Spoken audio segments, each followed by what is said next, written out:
पाक परवरदिगार आलम के लिए जो लायक हम्द व सना है, जो खालिक कौनो मकाम मालिक अर्ज़ व समा है, जिसके कब्ज़े इख्तियार में हमारी जानें हैं, जो जब चाहे जहाँ चाहे जिस तरह चाहे जिस मरूफ के रिश्ते को मुनक़ता करने पे कादिर है, मगर अरहमुर राहिमीन है, 70 माओं से ज़्यादा मोहब्बत करने वाला रब है।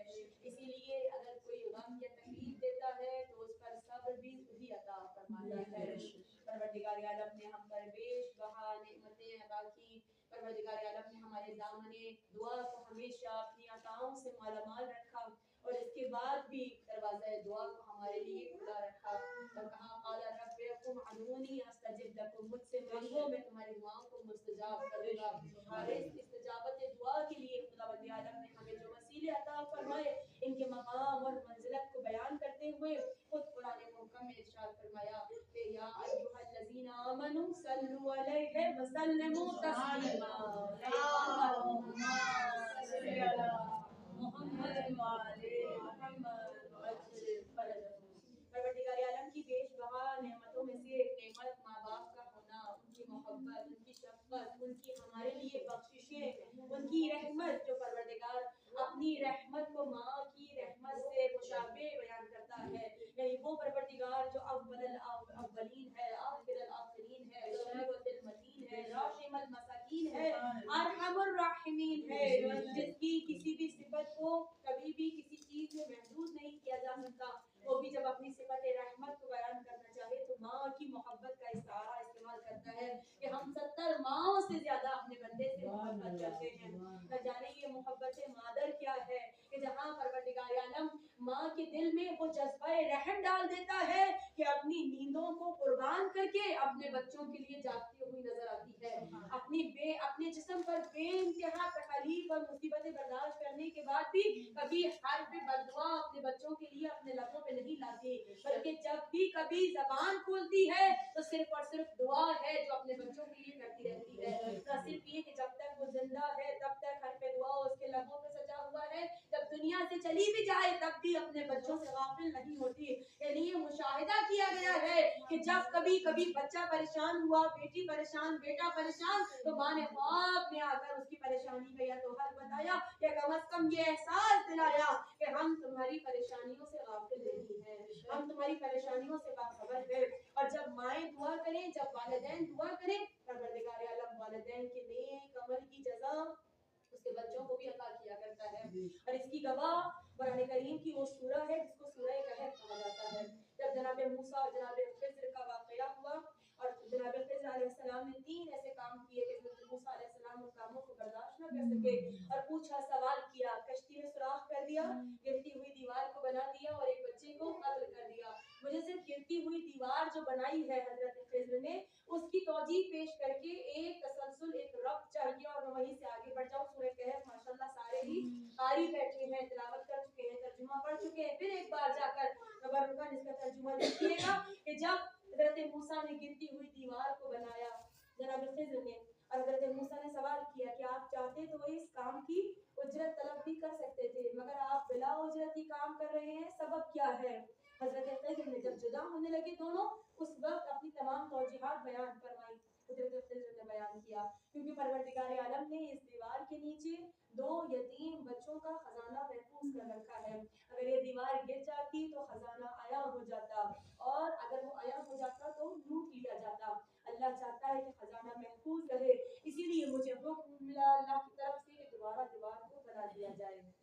मैं अल्लाह से सवाल करूं, बल्कि खिज़्र से पूछूं, या हज़रत खिज़्र आप खुदा से पूछ कर, यानी आपकी रसाई खुदा तक है, आप खुदा से पूछ कर ये जवाब दें कि उन 2 बच्चों का कौन सा नेक अमल था जिसकी वजह से परवरदिगार उनके खजाने को महफूज कर रहा था। अभी तो यतीम बच्चे हैं और कमसिन हैं, सने बलूगत तक भी नहीं पहुंचे, फिर कौन सा ऐसा अमल है जिसकी वजह से उनके खजाने को महफूज किया गया? तो सूरह ही में जवाब दिया गया। कहा क्योंकि, यानी ये सवाल जो हमारे ज़हन में आया कि खिज़्र ने भी अल्लाह से किया है, ऐ परवरदिगार क्यों तू मुझसे इस दीवार की हिफाजत करवा रहा है? मूसा ने भी खिज़्र से पूछा, अल्लाह से पूछिए क्यों हिफाजत हो रही है? तो कहा क्योंकि इनका बाप एक मर्द सोले था।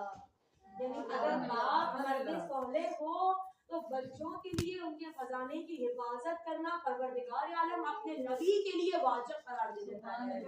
والدین کی نیکیوں کا صلہ اولاد کو ملتا ہے، اور کیا برکتیں ہیں پروردگار عالم کی۔ دیکھیں پروردگار عالم نے سورہ کہف میں نیک والدین کی نیکیوں کا صلہ تو بیان کیا کہ بچوں کو ملے گا، مگر کیا کبھی گنہگار والدین کے گناہوں کا عذاب بھی بیان کیا؟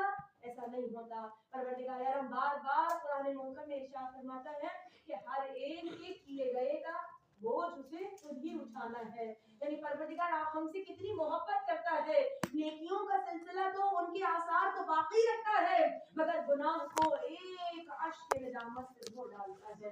گناہوں کے لیے ایک حرف پشیمانی، ایک اظہار شرمندگی، ایک بار اللہ کو دل سے پکارنا پروردگار عالم نہ صرف معاف کرتا ہے، ہماری توبہ کو قبول کرتا ہے، بلکہ ان اللہ یحب التوابین، توبہ کرنے والوں سے محبت کرتا ہے۔ یہ کتنا بڑا درجہ ہے جو خداوند عالم نے اپنے تمام خلقت کو عطا فرمایا ہے۔ یعنی جب وہ کہے کہ میں مالکی یوم الدین ہوں، یوم الدین کا مالک ہوں، تو مالک کہہ کر خالق کہہ کے نہیں آواز دیتا، مالک کہہ کے آواز دیتا ہے۔ حالانکہ خالق میں بھی اس کی صفت رحمت نظر آتی ہے۔ آپ جب جس چیز کو بناتے ہیں اس کی حفاظت کا بھی انتظام کرتے ہیں، یہاں تک کہ اگر کوئی لکھاری ہے، کوئی تحریر لکھتا ہے تو اس تحریر کی بھی حفاظت کرتا ہے۔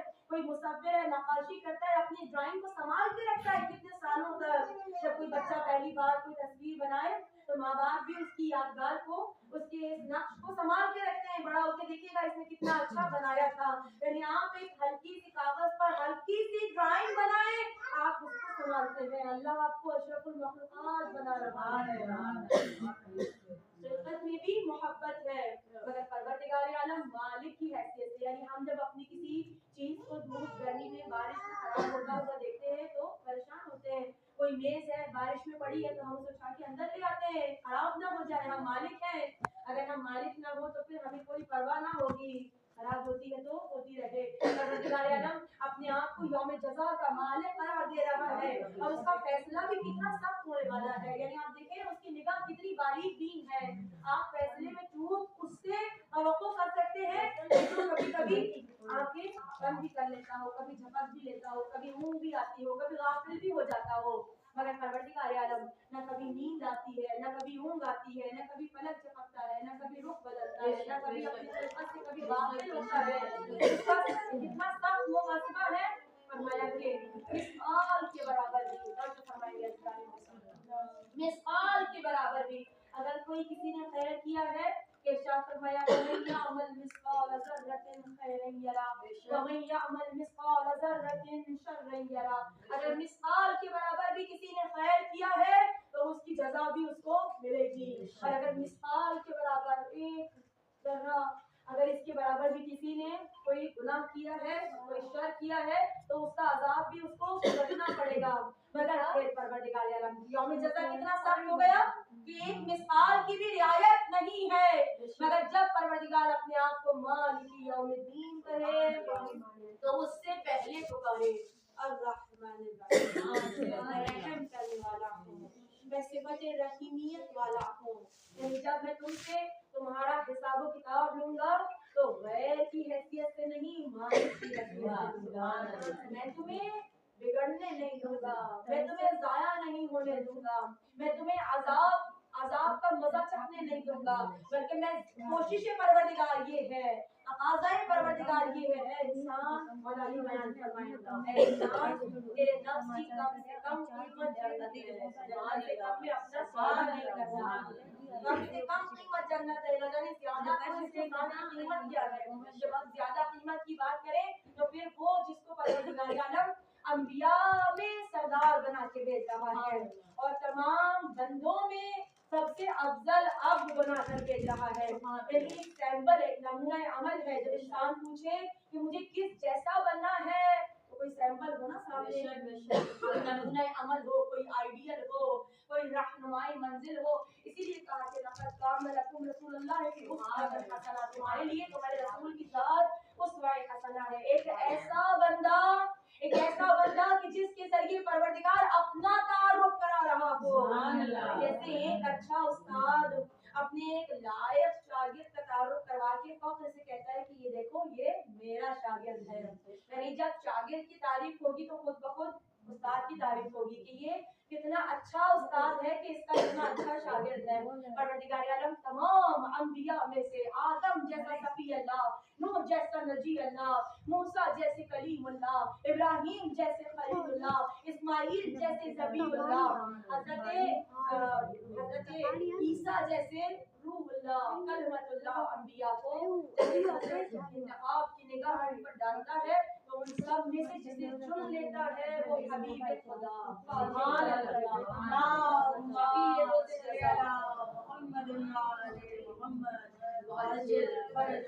वो खातिमुल अंबिया है, वो शफीए रोज़े जज़ा है, वो हबीब खुदा है, वो शाह यसरब व बतहा है कि जिनके बारे में परवरदिगार आलम ने इरशाद फरमाया कि सुभानल्लज़ी अस्रा बिअब्दिही, यानी सुभान, आप सुभान अल्लाह किसके लिए कहते हैं?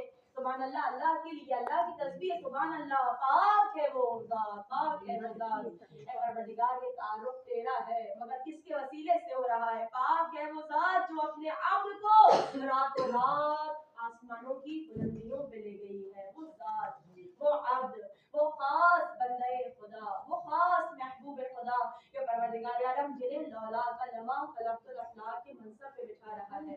अगर आप ना होते तो कायनात में कुछ ना होता। परवरदिगार आलम ने जो कुछ बनाया है इस नबी के सदक़े में बनाया है। मैं और आप भी जब अपने किसी मरहूम के इसाले सवाब की मजलिस के लिए किसी जगह पे जमा हुए उनके इसाले सवाब के लिए कुछ करना चाहें तो खास तौर पर अपने नबी, पहले अल्लाह की रहमानियत, अल्लाह की रहीमियत और उसके बाद फिर वसीला वमा अरसलनाका इल्ला रहमतुल लिल आलमीन। नारे तकबीर, नारे तकबीर, नारे सलावत, अल्लाहुम्मा सल्ली अला मुहम्मद ले मोहम्मद माशाअल्लाह। मौला आपको सलामत रखिए, परवरदिगार हर बुरी नजर से, हर गम से सबको महफूज रखे। ये दिल में चाहत है पैगंबर की तो दोज़ख कैसी, बेशक दिल में चाहत है पैगंबर की तो दोज़ख कैसी, फिर सरे हश्र ये रहमत का वादा क्या है। मेरे आमाल न देखो ऐ फरिश्तों ठहरो, पहले पूछो कि मोहम्मद का इरादा, जिसके इरादे पर मैदान महशर में फैसला हो जाने वाला हो। यानी जहाँ परवरदिगार आलम ने इरशाद फरमाया कि कोई भी मैदान हश्र में बोलने की जसारत नहीं कर सकता खुदा के सामने, वहीं परवरदिगार आयतुल कुर्सी भी, यानी बहुत ज्यादा आयतुल कुर्सी पढ़ते हैं और बहुत ज्यादा आयतुल कुर्सी पढ़ने के फदाइल हैं कि जब कोई इंसान, कोई अल्लाह का बंदा आयतुल कुर्सी पढ़ता है, एक बार पढ़े परवरदिगार आलम एक मलक को हुक्म देता है कि इसकी हिफाजत करो, 2 बार पढ़े 2 फरिश्तों को हुक्म मिलता है हिफाजत करो, 3 बार पढ़े 3 फरिश्ते, जब 4 बार कोई पढ़े अल्लाह कहता है फरिश्तों तुम वापस आ जाओ, मैं खुद इसकी हिफाजत परवरदिगार आलम ने हमें बहुत मुस्तरद रिवायात से अल्लाह ने जो हमारे लिए एक तोहफा भेजा आयतुल कुर्सी की सूरत में। यानी अगर 7 बार आप आयतुल कुर्सी को पढ़कर अपनी कोई हिफाजती चीज, कोई कीमती चीज अगर रखना चाहे कहीं पर, 7 बार अगर हिसार करके उसे रखें, कहा कि जिनो इंस में से किसी की ताकत नहीं है कि उस हिसार को तोड़ सके। सुभान अल्लाह। परवरदिगार आलम ने कैसे हमें अपनी हिफाजत का एक प्रोटेक्शन का एक अता फरमा दिया, हिसार अता फरमा दिया कि खुदा चाहता है ये शेल्टर है आयतुल कुर्सी कि जहां तुम्हें हर जिनो इंस के शर से महफूज कर दिया जाएगा। ऐ मेरे बंदो, तुम्हें अगर कोई नुकसान पहुंचाना चाहता है तो तुम ये तो देखो कि तुम्हें बचाने वाला रब कितना बड़ा है। कोई ताकत उसकी ताकत से बढ़ नहीं सकती, कोई नुकसान पहुंचाने वाला उस बचाने वाले से आगे नहीं निकल सकता। अज़ीज़ान महतरम, फिर कहा कि जब आप पढ़ते हैं मंज़ल्लज़ी यशफ़अउ इंदहु इल्ला बिइज़्निह, कोई भी उस रोज शफाअत नहीं कर सकेगा इल्ला बिइज़्निह, मगर जिसके पास उसका इज़्न हो, जिसके पास उसका इज़्न हो। ये इज़्न किसके पास है? मैं और आप ये फैसला नहीं कर सकते कि अल्लाह ने किसे इज़्न याफ्ता बनाया है। अल्लाह ही से पूछे परवरदिगार आलम तूने किसे इज़्न अता फरमाया है। परवरदिगार कहता हुआ नजर आए कुरान मुहक्कम में कि जिसमें कुछ भी रैब नहीं है, कोई ऐब नहीं है, किसी शक व शुबे की गुंजाइश नहीं है, कोई कोई इंसान इसमें तगय्युर तबद्दुल नहीं कर सकता। इसकी हिफाजत का जिम्मा अल्लाह ने उठाया है। ये कलाम इलाही है, ये इल्म इलाही है। परवरदिगार आलम ने इरशाद फरमाया, या अय्युहन नबी इन्ना अरसलनाका शाहिदन व मुबश्शिरन व नज़ीरा व दाइअन इलल्लाहि बिइज़्निही व सिराजन मुनीरा। ए मेरे नबी, हमने आपको शाहिद बना के भेजा, बशीर बना के भेजा, नजीर बना के भेजा, हमने आपको दाई बना के भेजा, हमने आपको सिराजम मुनीर बना के भेजा। और बेइज्जती का सीगा बता रहा है, ऐ हबीब खुदा, आपको बार बार हमसे पूछना नहीं पड़ेगा। आप अगर अंग्रेजों को उठा ले, कलमा पढ़वा ले, तो आपकी मर्जी। आप दाई हैं, आप जैसे चाहें बंदों को अल्लाह की दावत दें, आपकी मर्जी। आप अगर अंग्रेजों से कलमा पढ़वा लें, आपकी मर्जी। आप अगर सूरत पलटवा लें, तो आपकी मर्जी। आप अगर चांद को दो टुकड़े करवा लें, तो आपकी मर्जी। है हबीब खुदा, हमने आपको दुनिया और आखिरत का इल्म अता फरमा दिया है, यानी दुनिया में भी आपका इल्म है और महशर में भी आपकी मर्जी से, महशर में भी आपके कहने पर, आपकी इजाजत से, आपकी शफाअत से। महशर में शफाअत होने वाली है, महशर में बख्शिश होने वाली है। कायनात में कोई भी नेकोकार बंदा, गुनहगारों की तो बात ही नहीं, कोई भी नेकोकार बंदा बगैर शफाअत रसूल खुदा के दाखिले जन्नत ना हो सकेगा। क्यों ना हो सकेगा? क्योंकि आप हमारे पास, दुनिया के पास, आपके पास क्या गारंटी है कि हमारी नमाजें कबूल हैं, हमारे रोजे कबूल हैं, हम पढ़ते हैं, रखते हैं रोजे, मगर हमें कबूलियत की कोई सनद नहीं मिलती, हमें नहीं पता कबूल हुए या ना हुए। इसीलिए हर नमाज के बाद आप मोहम्मद और आले मोहम्मद पर दुरूद भेजते हैं। परवरदिगार, मैं इस काबिल ही नहीं कि तेरी बारगाह में कुछ पहुंचा सकूं, मगर उसका वसीला लेके बैठी हूं जो तेरा हबीब है। मोहम्मद बुलंद तर सलवात, अल्लाहुम्मा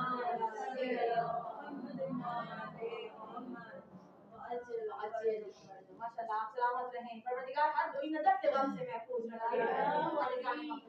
अज़ीज़ान मोहतरम, कोई भी बगैर शफाअत रसूल खुदा दाखिले जन्नत ना हो सकेगा। उसके बाद फिर मेरे नबी का करम तो देखें, ये शफी नेकोकारों के शफी नहीं, यानी कि हैं शफाअत करेंगे। फिर आप कहेंगे नेक की शफाअत तो कोई भी कर ले। असल मामला कहाँ आता है? जहाँ पर गुनहगार की शफाअत हो रही है। इसीलिए टाइटल क्या मिला मेरे हबीब, मेरे नबी को, अल्लाह के हबीब को, शफीउल मुज़निबीन, ये गुनहगारों की भी शफाअत करने वाला है। जहाँ अल्लाह जब बारिश बरसाता है तो नहीं देखता ना कौन सी जमीन बंजर है, कौन सी जरखेज है, कहाँ पर अल्लाह के कलमा पढ़ने वाले बसते हैं और कहाँ पर अल्लाह के गैर बसते हैं, अल्लाह नहीं देखता। जब बारिश बरसती है तो सारी जमीन को नफा पहुंचाती है। जिसका जैसा ज़र्फ होता है वो ऐसी सलाहियत से, ऐसी कुदरत से उस बारिश को मदद करता है, अपने अंदर कस्ब फैज करता है उससे। अब देखें कि अगर कोई हल्की सी भी जमीन जरखेज होगी ना, तो वहाँ पे घास फूस वगैरह उग जाती है बारिश की वजह से। लेकिन अगर कोई बहुत ही कचरे वाली जमीन हो तो बारिश तो सबके लिए एक जैसी थी, मगर क्योंकि उसका ज़र्फ ही नहीं था उस जमीन का, तो अब वहाँ से ज्यादा बदबू उठने लगती है। जब कचरे के ऊपर बारिश गिरती है, ज्यादा ताफुन वहाँ से बुलंद होने लगता है।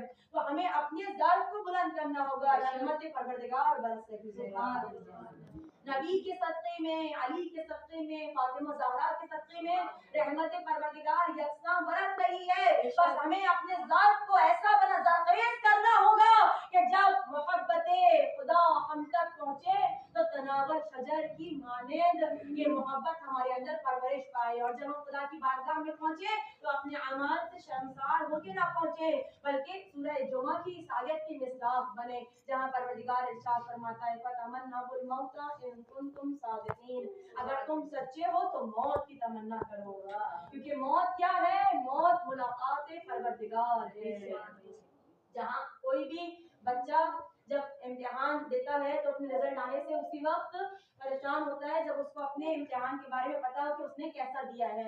एक ज़हीन लायक बच्चा इम्तिहान के नतीजे का इंतजार करता है कि मेरा नतीजा आए, मुझे पता है कि अच्छा आने वाला है, मगर एक नालायक बच्चा इम्तिहान के नतीजे आने से डरता है। कैसे बताऊंगा माँ बाप को कि मैं अच्छे नंबर ना ला सका। इसी तरह से एक नेक बंदा अपने इम्तिहान के बाद नतीजा आने के इंतजार में है। इसीलिए परवरदिगार ने कहा इन कुंतुम सादिकीन, अगर तुम सच्चे हो तो मौत की तमन्ना करो। यानी आज हमें दुनिया में अपने आप को इस काबिल बनाना होगा कि मैदान महशर में जब नतीजा आने लगे तो परवरदिगार की बारगाह में शर्मिंदा और शर्मसार ना हो। फिर ये कि अल्लाह के शायान शान, मैं और आप कैसे अल्लाह के शायान शान कोई नेक अमल कर सकते हैं? हमें अल्लाह की बुलंदी, उसकी बुजुर्गी, उसकी किबरियाई का इतना अंदाजा ही नहीं है, हमारे पास इतनी मारिफत ही नहीं है कि हम अल्लाह के शायान शान कोई अमल कर सके। तो इसीलिए परवरदिगार आलम हमें ये वसीले अता फरमा रहा है कि तुम अपना छोटा सा भी अमल लेके आओगे,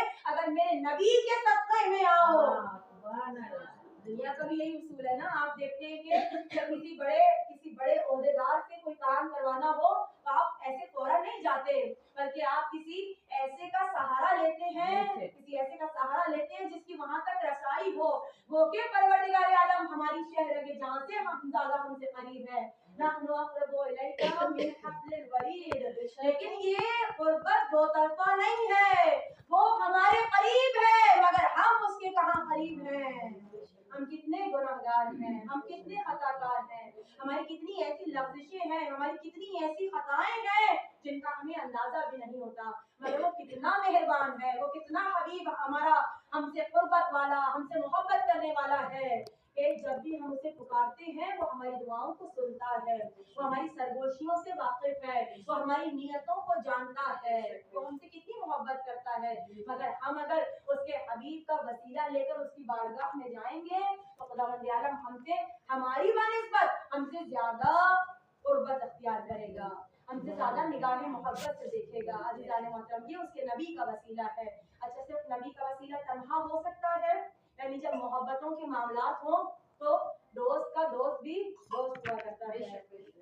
आपने मशहूर मक़ौला ये सुना है कौल कि दोस्त का अगर सच्चा कोई दोस्त है ना तो दोस्त का दोस्त भी हमारा दोस्त होगा और जो दोस्त का दुश्मन होगा वो हमारा भी दुश्मन होगा। यही मामला हम खुदा की बारगाह में भी देखते हैं। परवरदिगार आलम सूरह निसा में इरशाद फरमाता है, अच्छा अगर हम कहें कि क्या अल्लाह की बारगाह में रिश्वतें चलती हैं, सिफारिशें चलती हैं? नहीं, अल्लाह चाहता ये है, अल्लाह चाहता ये है। सूरह निसा में परवरदिगार आलम इरशाद फरमाता है, मैं युती रसूल फक़द आता अल्लाह, जिसने रसूल की अताअत की उसने अल्लाह की अताअत की। इसके अलावा इरशाद होता है, कुल इन कुंतुम तुहिब्बूनल्लाह फत्तबिऊनी युहिब्बुकुमुल्लाह, इनसे कह दीजिए अगर ये अल्लाह से मोहब्बत के दावेदार हैं तो आपसे मोहब्बत करें।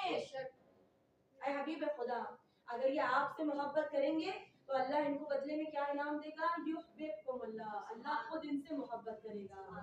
तो खुदा ये चाहता है, यानी मेरी और आपकी बात नहीं है, ये खुद से हमने सिलसिला नहीं बनाया। खुदा ये चाहता है कि मुझ तक आओ तो मेरे रसूल के जरिए आओ, मुझ तक डायरेक्ट आने की कोशिश ना करना। मुझ तक जो रास्ता पहुंचता है वो मेरे नबी का रास्ता है, क्योंकि मैंने तुम्हें जो अहकाम शरीयत पहुंचाए हैं डायरेक्ट नहीं पहुंचाए, हालांकि वो हमसे हम तक रसाई हासिल करने पे कादिर है। हमें देखता है, हमारी नियतों से वाकिफ है, हमारे हालात जानता है। तो क्या हमारे कान में कह नहीं सकता था आगे नमाज पढ़ना, रोजा रखना, ये वो सारे अहकाम, लेकिन उसने नहीं कहे। वो जो हमारे कंधों पे फरिश्तों को बिठाने पर, किरामन कातिबैन को बिठाने पर कादिर है, वो क्या उन्हीं के जरिए हमें हुक्म नहीं दे सकता था? क्या हर नमाज के वक्त हमारे सर को सजदे में झुका नहीं सकता था? सकता था, झुकाने पे कादिर था, मगर उसने ऐसा नहीं किया। ला इकराहा फिद्दीन, दीन में वो जबर का कायल नहीं है, बल्कि वो ये चाहता है कि सिर्फ सर ना झुके, दिल झुके। सुभान अल्लाह। जरिया क्या है? अहकाम पहुंचाने का जरिया नबी खुदा की जात वाला सिफात है। अगर ये ना बताएं, अगर ये कुरान पढ़ के ना सुनाएं, अगर ये अहकाम शरीयत कह के ना बताएं, अगर ये नमाज पढ़ के ना दिखाएं, तमाम अहकाम शरिया, अगर ये नमूने अमल ना बने तो हम तक कुछ भी नहीं पहुंच सकता। तो जब अल्लाह ने ये वसीला इख्तियार किया तो हम भी यही वसीला इख्तियार करेंगे। हम भी डायरेक्ट पहुंचने की कोशिश नहीं करेंगे, बल्कि नबी के जरिए पहुंचेंगे। क्या नबी तक पहुंचना आसान है? کہ نبی تک بغیر وسیلے کے پہنچا جا سکتا ہے؟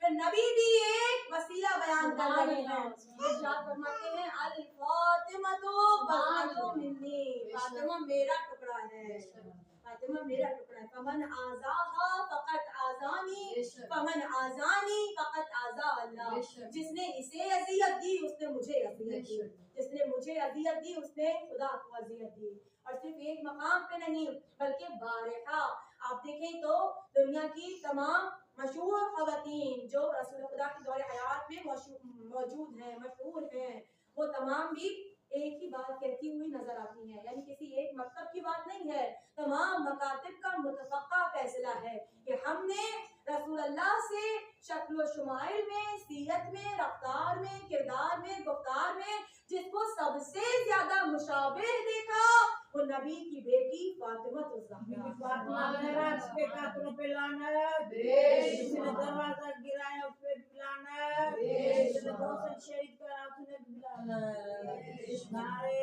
صلوات۔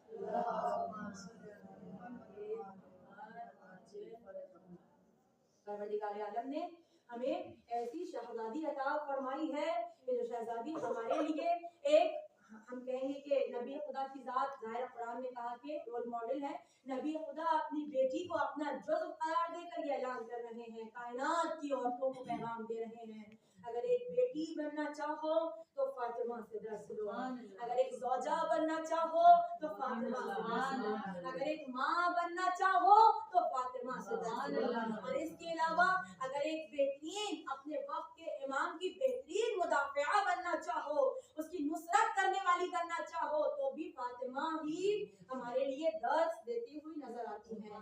وہ شہزادی کہ جو بضعۃ منی، بضعۃ الرسول کا حق بھی رکھتی ہیں، جن کے لیے نبی خدا فرمائے یا فاطمہ انتی رائحۃ الجنہ، اے فاطمہ تو جنت کی خوشبو ہے۔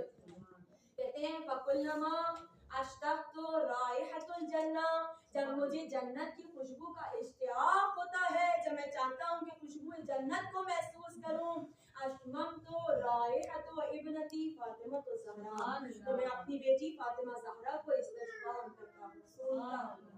اس کے علاوہ فرماتے ہیں یا فاطمہ تم بہجت و قلبی ہو، میرے دل کی ٹھنڈک ہو، فرماتے ہیں اے فاطمہ قرۃ عینی انتی قرۃ عینی، تم میری آنکھوں کا نور ہو۔ اور اس کے بعد فرماتے ہیں یا فاطمہ انتی قلبی، ابھی تک تو آنکھوں کی ٹھنڈک، ابھی تک تو دل کا سکون، دل کا سرور، ابھی تک تو جنت کی خوشبو کہا تھا، اب کہا کہ یا فاطمہ انتی قلبی، اے فاطمہ تو میرا دل ہے۔ یہ قلب رسول کی وسعت دیکھیے گا قرآن کریم میں، قلب رسول کی وسعت کو پروردگار عالم نے بیان کیا۔ جب اللہ نے آپ تھک تو نہیں رہے بس میں ختم کر رہی ہوں مسئلہ، جب پروردگار عالم نے نزول قرآن کی بات کی تو بیان فرمایا سورہ حشر کی آیت ہے، پروردگار عالم نے بیان فرمایا کہ لو انزلنا هذا القرآن على جبل لرأيته خاشعا متصدعا من خشية الله۔ پروردگار عالم نے ارشاد فرمایا اگر میں قرآن کو پہاڑوں پر نازل کرتا تو خشیت الہی سے یہ لرزہ براندام ہو جاتے۔ اے پروردگار پھر تم نے قرآن کو کہاں نازل کیا تو ارشاد ہوا نزل علی قلبک، ہم نے اسے آپ کے دل پر نازل کیا، نزل علی قلبک بہ روح الامین، ہم نے اسے آپ کے دل پہ نازل کیا روح الامین کے ذریعے، انا انزلناہ فی لیلۃ القدر، ہم نے اسے قدر والی رات میں نازل کیا، انا انزلناہ فی لیلۃ مبارکہ، ہم نے اسے مبارک رات میں نازل کیا۔ دو ظروف بیان کیے، ایک وقت بیان کیا اور ایک مقام بیان کیا۔ وقت کیا ہے؟ مبارک رات، قدر والی رات، اور مقام کون سا ہے؟ قلب رسول خدا اور نبی خدا جن کی زبان پر بمینطق کا پہرا لگا ہوا ہے، بغیر وحی الہی کے کچھ کلام ہی نہیں کرتے، کچھ بولتے ہی نہیں ہیں، کہ پروردگار عالم ارشاد فرمائے وما ینطق عن الہوی ان هو الا وحی یوحی، اے حبیب خدا آپ تو اپنے لبوں کو جنبش بھی نہیں دیتے، نطق بھی نہیں فرماتے جب تک کہ وحی الہی نہ آ جائے۔ اور سورہ یاسین بیان فرمائے کہ ان هو الا ذکر ذکرم و قرآن مبین. یہ تو صرف ذکر پڑھتے ہیں یا قرآن پڑھتے ہیں. وہ نبی خدا بیان فرمائے اے فاطمہ انت قلبی، اے فاطمہ تو میرا دل ہے، تو میرا دل ہے. وہ نبی خدا بیان فرما رہے ہیں کہ جس ظرف پہ قرآن مبارک رات میں قدر والی رات میں اترتا ہے اس ظرف کو فاطمہ جناب سیدہ فاطمہ الزہرا سلام اللہ علیہا باواز بلندر صلوات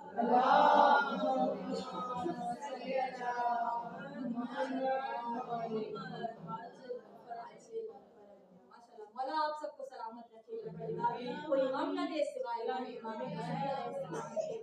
ہماری خوشا نصیبی کہ ہمیں معرفت جناب فاطمہ الزہرا پروردگار عالم نے عطا فرمائی.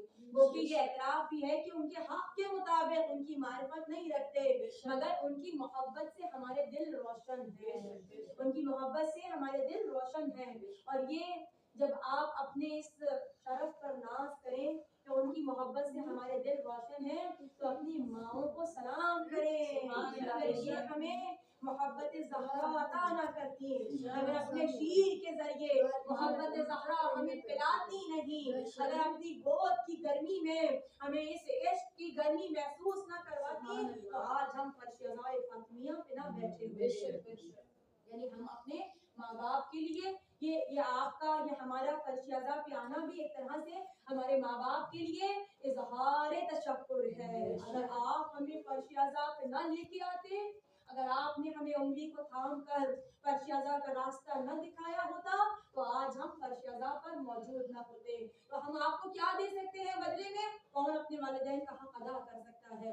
جب امام سے کسی نے آ کے پوچھا میں اپنے والدین کا کسی طرح سے حق ادا کر سکتا ہوں، امام نے کہا کسی طرح سے بھی نہیں. تو اپنے والدین کا حق کسی طرح سے بھی ادا نہیں کر سکتا. رونے لگا میں چاہتا ہوں کہ میں اپنے والدین کو کچھ دوں. کہا تو پھر تو اللہ سے سوال کر، کیونکہ تیرے پاس تو انہیں دینے کے لیے کچھ بھی نہیں ہے. ہاں تو جب اپنی واجب نمازیں پڑھا کر تو اس وقت قنوت میں ہم جو چاہیں پڑھ سکتے ہیں نا. قنوت کیونکہ مستحب عبادت ہے، یعنی نماز کا مستحب جزو ہے. اس میں آپ کو اجازت ہوتی ہے کہ آپ اپنے دل کی دعائیں بھی بیان کر سکیں اس وقت. لیکن جب واجب نماز پڑھ رہے ہیں تو اس وقت صرف قرآن کی کوئی آیت ہی آپ اس میں اپنی جانب سے شامل کر سکتے ہیں. مکتب تشیع کا اصول بتا رہے ہیں، حکم بتا رہے ہیں. دوسرے مکاتب کے جو ہے وہ اپنے مکتب کے حساب سے عمل کریں. تو قنوت میں آپ قرآن کی کسی بھی آیت سے استفادہ کر سکتے ہیں. اس وقت جب تو اپنی واجب نماز کا قنوت پڑھ رہا ہو اس وقت کہنا رب ارحمہما کما ربیانی صغیرا، اے میرے رب ان پر ایسے رحم فرما جیسے انہوں نے میرے بچپنے میں مجھ پر رحم فرمایا تھا. جب تو اپنی جانب سے رحم کرے گا نا تو اس میں اپنی غرض، غایت، نفع، منفعت، فائدہ ذہن میں رکھے گا. مگر جب پروردگار اس پر رحم کرے گا تو پروردگار کو کسی غرض کی کوئی حاجت نہیں ہے. پروردگار عالم کسی منفعت کا متقاضی نہیں ہے، وہ محتاج نہیں ہے کسی چیز کا. وہ جب رحم کرتا ہے، تیرے والدین نے جب تجھ پہ رحم کیا تھا بدلے میں تجھ سے کسی چیز کی تمنا نہیں رکھتے تھے. جب کوئی بچہ چھوٹا سا ہے والدین کو اس سے کیا ملنے والا ہے مگر ان کی رحمت ہے، ان کی شفقت ہے. وہ اپنی نیندیں قربان کرتے ہیں اور اپنے بچے کے لیے اپنے تمام تر کوششیں اپنے بچے کی زندگی کے لیے، اس کی صحت کے لیے، اس کی حفاظت کے لیے، اس کی پاکیزگی کے لیے اپنی تمام تر محنتیں صرف کرتے ہیں. جیسے وہ رحم کر رہے تھے تجھ پہ بغیر کسی غرض و غایت کے، اس طرح سے صرف ایک ہی ذات رحم کر سکتی ہے، وہ ذات رب العالمین کی ذات ہے. اس کا مطلب یہ نہیں ہے کہ ہم کچھ نہ کریں والدین کے لیے، ہم سب کچھ کریں. مگر جب حق دینے کی بات ہو تو پھر اپنا سب کچھ کرنے کے بعد اپنا 100% اپنا مال بھی، اپنی خدمت بھی، اپنا وقت بھی، اپنی محبت بھی ان کو دینے کے بعد پھر اس کے بعد اللہ سے دعا کریں رب ارحمہما کما ربیانی صغیرا، اے میرے رب ان پر ایسے رحم فرما جیسے انہوں نے مجھ پر رحم فرمایا. عزیزان محترم، آج ہمیں جب ایک ماں کا اظہار ثواب کرنا ہے، ایک ماں کے لیے دعا کرنی ہے تو کائنات کی اس ماں کا تذکرہ کریں جو ام ابیہا بھی ہے، ام الائمہ بھی ہے.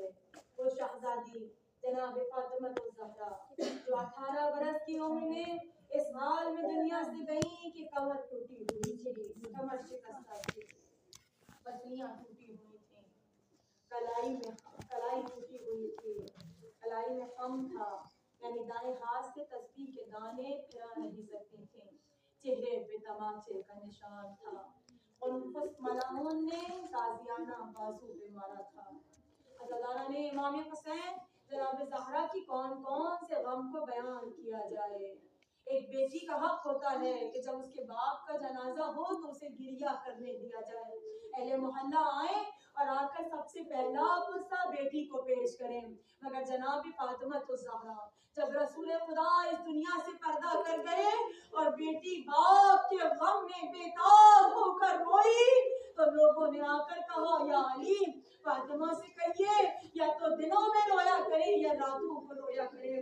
زہرا نے کہا رو کر یا علی ان لوگوں سے کہہ دیجئے کہ نبی کی بیٹی نبی کے پاس جانے والی ہے، بہت دن تک تمہیں فاطمہ کے رونے سے اذیت نہ ہوگی۔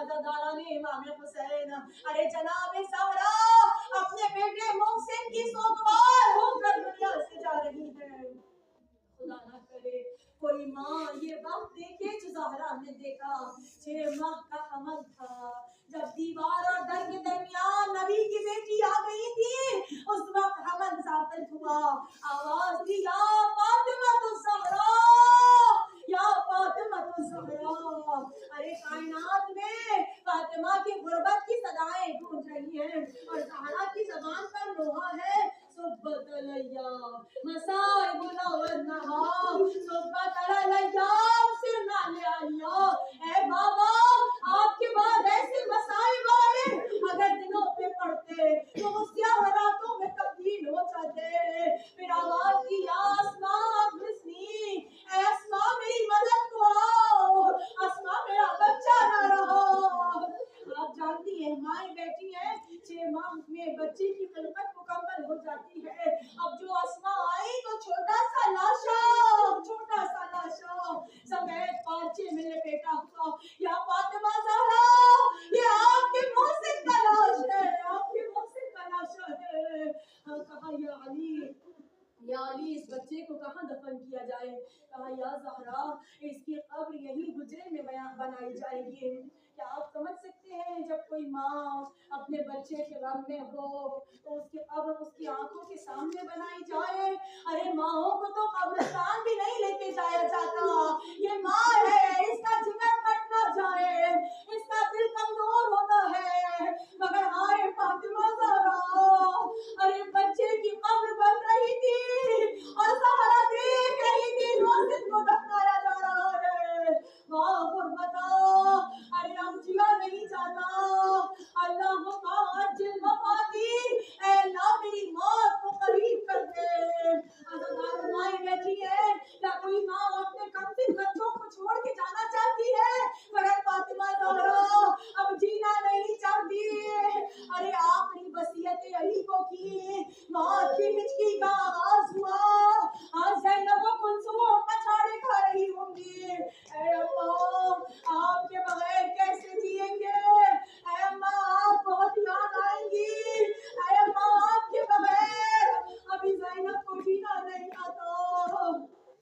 زہرا نے کہا زینب یہ گھر تمہارے حوالے، بابا کا خیال رکھنا، بھائیوں سے خبردار رہنا، ام کلثوم کا خیال کرنا، تم سے چھوٹی بہن ہے، اے زینب یہ کفن ہے، ایک میرا کفن، ایک علی کا کفن، ایک حسن کا کفن۔ رو کر کہا اچھا اماں بھائی حسین سے پہلے ہی میں آپ سے آ ملوں گی؟ کہا نہیں زینب 70 قدم کے فاصلے سے بھائی کا لاشا دیکھوں گی۔ کہا اماں کفن حسین نہ دیا؟